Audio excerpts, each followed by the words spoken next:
আসসালামু আলাইকুম।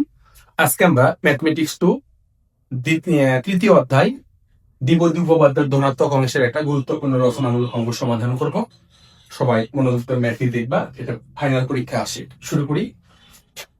2x² 3x³ a, অর্থাৎ দ্বিপদী উপপাদ্য দুটি পদ থাকে a plus x to the power n, যার সাধারণ পদ হলো, আমরা লিখে নেই r প্লাস 1 তম পদ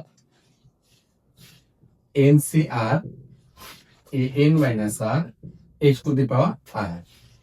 এখানে n হলো 10, c r এর জায়গা তার দিলাম, a মানে হলো প্রথম পদ 2x² 10 মাইনাস r।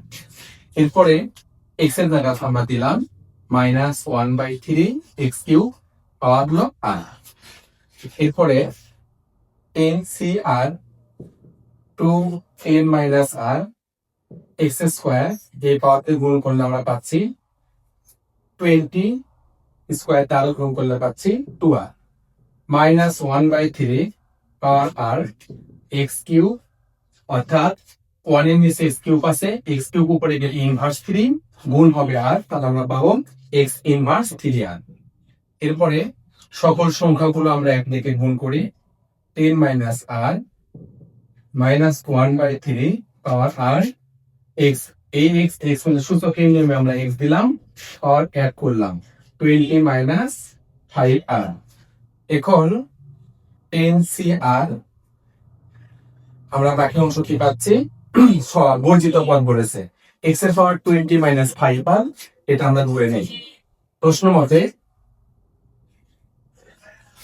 মতে x20 মাইনাস 5r সমান x টু দি পাওয়ার 0। বর্জিত পদ বললে, বর্জিত পদ, ধ্রুব পদ, নিরপেক্ষ পদ, এরকম প্রশ্ন উল্লেখ থাকলে তাহলে x এর পাওয়ার আমরা ধরবো 0।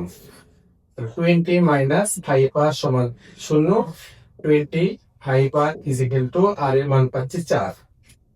এরপরে আমরা নির্ণয় বর্জিত পদ লিখলাম, নির্ণয় বর্জিত পদ সমান কি পাচ্ছি, 10cr r এর মান 4, 2 4 বিয়োগ করলে এখানে আমরা পাচ্ছি 6 -1/3 পাওয়ার 4, এটা আমাদের অ্যান্সার।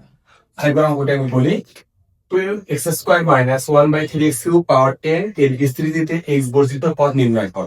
তাহলে আমরা প্রথমে দেখে নিব দ্বিপদী উপপাদ্য, প্রথম পদে থাকে a, দ্বিতীয় পদে থাকে x, পাওয়ার হলো n। আমার ম্যাথ 10 হলো 10, a বলতে 2x², আর x বলতে আমরা বুঝতেছি -1/3 x to the power cube.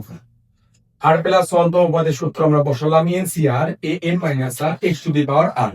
বসানোর পরে n এর জায়গা 10cr, এর জায়গাতে এই মানটা বসে n এর জায়গা 10 মাইনাস r, x এর জায়গা -1/3 x³ পাওয়ার r। এরপরে 2 দিয়ে সংখ্যা সেপারেট করলাম, x স্কয়ার সহ পাওয়ারতে 10 মাইনাস r কে গুণন করে x এর মান বসে দিলাম, 1/3 পাওয়ার মাইনাস সহ আলাদা করলাম, x³ উপরে গেলে ইনভার্স হয়, -3 সাথে -3r। এরপরে 10cr 2 to the power 10 minus r -1/3 পাওয়ার, তাহলে সব একদিকে নিলাম, x এর পাওয়ার 20 মাইনাস 2r, x এর পাওয়ার -3r, এটা একদিকে নিলাম। এখন x এর পাওয়ার 20 মাইনাস 5r বাদে যা আমরা পাচ্ছি সম্পূর্ণ আমার x বর্জিত পদ।